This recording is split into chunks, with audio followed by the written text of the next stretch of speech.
வணக்கங்க. ஸ்ரீ கிருஷ்ணா ஜோதி நிலையத்திலேருந்து ஈரோடு ஜோதிடர் முனியாண்டி. நம்ம ஜாதகத்துக்கு சார்ஜ் பண்ணுறது பார்த்தீங்க அப்படின்னு சொன்னோம்னா ரூ. 200 சார்ஜ் பண்ணிட்டு இருக்கோங்க. ஒரு ஜாதகத்துக்கு உங்களுக்கு தேவைப்பட்டால் தாராளமாக தொடர்பு கொள்ளுங்க.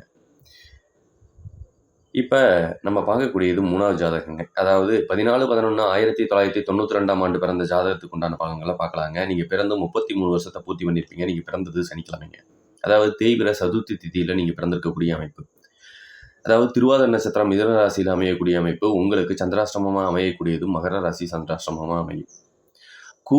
சாங்கியா இந்த பெயர் நாம கொண்டவங்களுக்கு இந்த பலன்லாம் பொருந்தும் அப்படிங்கிறத கூட எடுத்துக்கலாம். சரி, திருவாதிரை நட்சத்திரம் அப்படின்னாவே இது ராகுவோட சாரம். வீடு பார்த்தீங்கன்னா புதனோட வீடு. புதன்னாவே ரெட்டத்தன்மை இருக்கும். அப்படின்னா இவங்கள்ட்ட ரெட்டத்தன்மை இருக்குங்க. அதுவும் இவங்க எதையுமே பெருசாக ஆசைப்படுவாங்க அப்படிங்கிற கணக்கையும் நம்ம எடுத்துக்கலாம். திருப்தியே அடைய மாட்டாங்க அப்படிங்கிறதும், அது 2 விதமான ஆசைகள் மூலியமாக தான் திருப்தியே கிடைக்கும் அப்படிங்கிறதையும் எடுத்துக்கலாம். அப்போ பலதரப்பட்ட ஆசைகளை இது கொடுக்கும் அப்படிங்கிறதையும் எடுக்கலாம். இவங்க ஒரு தனிமை விரும்பி அப்படிங்கிறதையும் எடுத்துக்கலாம். முடிஞ்ச வரைக்கும் அது தனிச்சிருக்க விரும்புவாங்க அப்படிங்கிற காரணமும் அதுதான் வேலை செய்யும். சரிங்களா?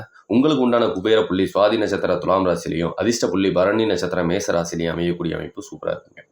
திருவாதிரை நட்சத்திரம் மிதுன ராசியில் பிறந்த உங்களுக்கு எடுத்தவனையுமே ராகு தான் தசாபுத்தி நடத்திப்பாங்க. அதுக்கப்புறம் பார்த்தீங்க அப்படின்னு சொன்னோம்னா குரு தசை 16 வருஷமும் சனி தசை 19 வருஷமும் இப்போதைக்கு நடந்துட்டு இருக்கக்கூடிய அமைப்பு நல்லா இருக்கும். இந்த சனியை பொறுத்தளவு யாருக்கெல்லாம் எந்த லக்கணத்துக்காரங்களுக்கெல்லாம் பாதகத்தை கொடுப்பாங்க அப்படிங்கிறது வேணும். 1 மிதுன லக்கணம், இன்னொன்று கடக லக்கணம், சிம்ம லக்கணம், கன்னி லக்கணம். இந்த 4 லக்கணத்துக்காரங்க பாதகத்தை அனுபவிப்பீங்க அப்படிங்கிறத எடுத்துக்கலாம். எப்படி அப்படின்னா 1 கடன், நோய், வம்பு வழக்கு பிரச்சனை, போலீஸ் ஸ்டேஷன், கோர்ட் வரைக்கும் எழுதிட்டு போகிறது.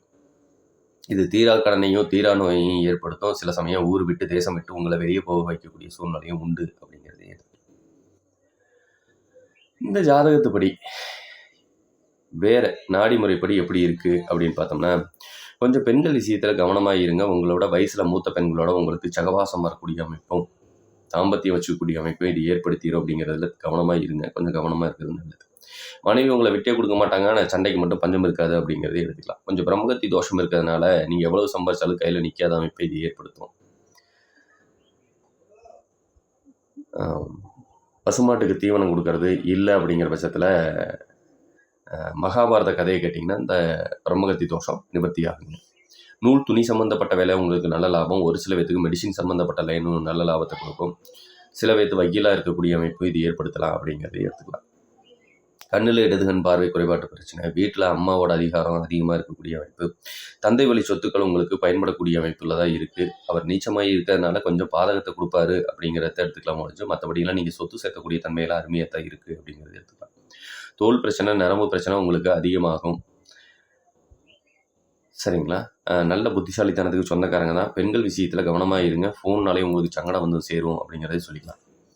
இதே ஒரு பெண் பிள்ளைகள் ஜாதகமாக இருந்தாலும் இதே அமைப்பில் தான் இருக்குதுங்க. என்னென்னா வேண்டாத பிரச்சனை ஃபோன் மூலியமாக தான் உங்களுக்கு வரும். இதனால் குடும்பத்தில் சண்டை பிரச்சனை பிரிவில் போய் வரைக்கும் நிற்கக்கூடிய அமைப்பு, கர்ப்பப்பை சம்மந்தப்பட்ட கோளாறுகளையும், பீரியட் சம்மந்தப்பட்ட பிரச்சனை, வயிற்றுவலி சம்மந்தப்பட்ட கோளாறுகளையும் இது கொஞ்சம் ஏற்படுத்தும். இரத்த குறைபாடு பிரச்சனை இயற்கையிலே இருக்கக்கூடிய அமைப்பு. கணவனான செவ்வாய் பார்த்திங்கன்னா நிச்சயமாய் உட்காந்துருக்கு, சிறப்பு இல்லை. அப்போ நான் தாரதோஷம் நிவர்த்தி பண்ணிக்கிறது கொஞ்சம் சிறப்பு தான். பிரம்மகத்தி தோஷம் இருக்கிறதுனால கொஞ்சம் கவனமாக இருக்கிறது நல்லது. எவ்வளோ சம்பாரிச்சாலும் நிற்காது கையில், அதுக்கும் வழிவகுக்கும் அப்படிங்கிறத எடுத்துக்கலாம். நீங்கள் ரொம்ப நல்லவங்க தான், ஆனாலும் இந்த பிரச்சனைகள் கொண்டு வர அமைப்புனால கொஞ்சம் கவனமாக இருக்கு. சரிங்களா? இதுவே கோச்சாரப்படி எங்களுக்கு சுப பலன்கள் ஏதாவது உண்டா அப்படின்னு கேட்டால், அவரை சித்திரைக்கு மேலே சுப பலன் கொடுக்கக்கூடிய அமைப்பு அருமையாக இருக்குது. இடம் வாங்கக்கூடியவங்களுக்கு இடமும், வீடு கட்டக்கூடியவங்களுக்கு வீடும். இப்போதைக்கு பார்த்தீங்க அப்படின்னு சொன்னோம்னா வண்டி வாகனம் சம்மந்தப்பட்டது எடுக்கிறதுனா தாராளமாக எடுக்கலாம். ஒரு சில பேத்துக்கு திருமணம் ஆகாமல் இருக்கும், அவங்களுக்கும் பார்த்தீங்கன்னா சித்திரைக்கு மேலே யோகத்தை அமைச்சு கொடுக்கும் அப்படிங்கிறத சொல்லிட்டு, மேலும் தகவல் தேவைப்பட்டால் ஸ்ரீ கிருஷ்ணா ஜோதி நிலையத்தாளுங்க. மிக்க நன்றி. வாழ்க வளமுடன். வணக்கம்.